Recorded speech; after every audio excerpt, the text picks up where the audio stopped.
Salutations everybody, it is Matty here today, and I want to cover an announcement that came from CD Projekt Red this past week that I think went under a lot of people's radar thanks to the reveal of the Cyberpunk 2077 gameplay. Naturally, that stole the internet, it's been the talk of the town, but CD Projekt Red actually did one other thing that I thought was quite interesting, and for those of you out there who are fans of The Witcher, I think you'll also be intrigued. The following information comes from Rock Paper Shotgun, which I will have linked in the description down below if you want to check the full thing out. But now, let's get right into it. Announced during an otherwise dull financial results conference streamed on Twitch, CD Projekt Red announced a minor surprise today. Their long-awaited Gwent single-player campaign has grown into a separate and self-contained game all of its own. Thronebreaker, The Witcher Tales, is its new Gwent-free name, and while obviously related to the free-to-play card game, the company are calling it a lengthy RPG in its own right. As such, it will be sold as a standalone retail game. By the way, high five to Rock Paper Shotgun, because I really like the joke about Gwent free.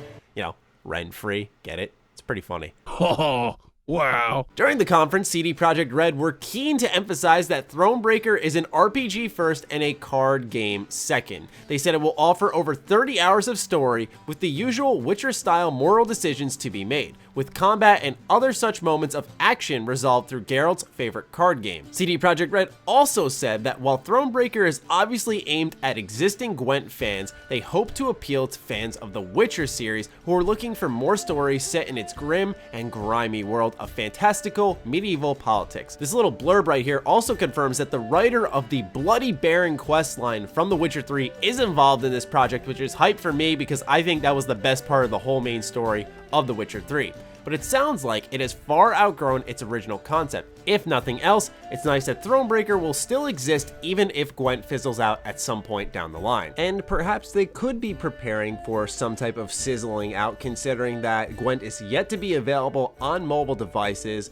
it's available on consoles, and also it's not on Steam, but it's on GOG, so that's yet another launcher for gamers to download. I think a lot of this is combined to harm the game and why they are doing it standalone rather than a part of the game like I imagine a lot of people originally expected, right? So what I did immediately after reading this bit of news was went to GOG.com and downloaded Gwent. It is free to play, gave it a whirl to remind myself how exactly Gwent was. All I remember originally was when I played Witcher 3, I was stunned at the fact that you can have an amazing game, a jaw-dropping RPG, but yet you could still have a really fun mini-game inside that also made sense within the universe. It reminded me of discovering as a kid Pazak in Knights of the Old Republic. It was this cool card game tucked underneath an amazing RPG. So for me, it was euphoric.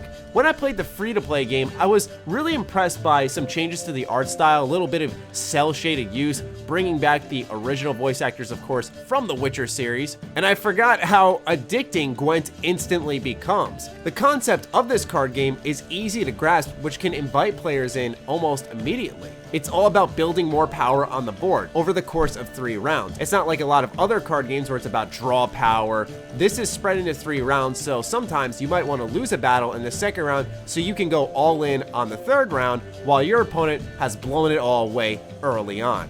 It's a card game that emphasizes pacing rather than aggression, and as someone who plays a lot of Dragon Ball Super, the card game, I can really appreciate that because right now the meta is super aggressive. I've been looking for a digital card game to really hook me in for when I'm in the car or something. I just want to fire something up for a quick 20 minutes and do a match. I had originally tried Elder Scrolls Legends, which I did enjoy, but I had so much connectivity issues that if you backed out of a match on your phone, it would erase all the progress of said match, even if you were playing offline, which was really frustrating. However, there was a positive reminder of ES Legends when they were talking about Gwent here, when they mentioned RPG decisions. I do recall in Elder Scrolls Legends, at certain points in the story mode, you would actually have to make a choice, and it really wouldn't impact the narrative so much as what cards you would actually get. And I thought it was a pretty cool way to implement choice into a card game, adding a little bit of weight like, what do I want to build later? It was less about the story, more about the card game.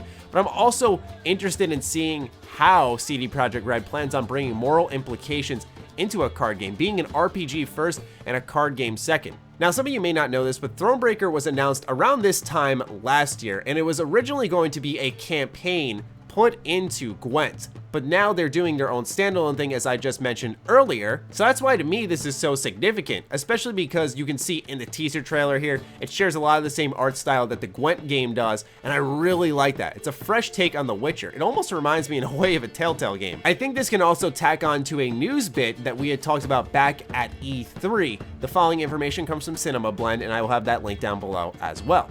CD Projekt Red is planning more Witcher games, just not Witcher 4. In an interview with a Polish gaming outlet called Bankier, CD Projekt Red's CEO Adam Kaczynski confirmed that there would be more games made within the Witcher universe, just don't expect it to be The Witcher 4. Kaczynski stated, "The first 3 Witchers were by definition a trilogy, so we simply could not name the game The Witcher 4. This does not mean, of course, that we will leave the world of The Witcher, created by us for over a dozen years. The Witcher is one of 2 franchises on which to build in the future activities of the company. Today, unfortunately, I cannot reveal anything more." Thronebreaker The Witcher Tales seems more along the lines of what he was referring to.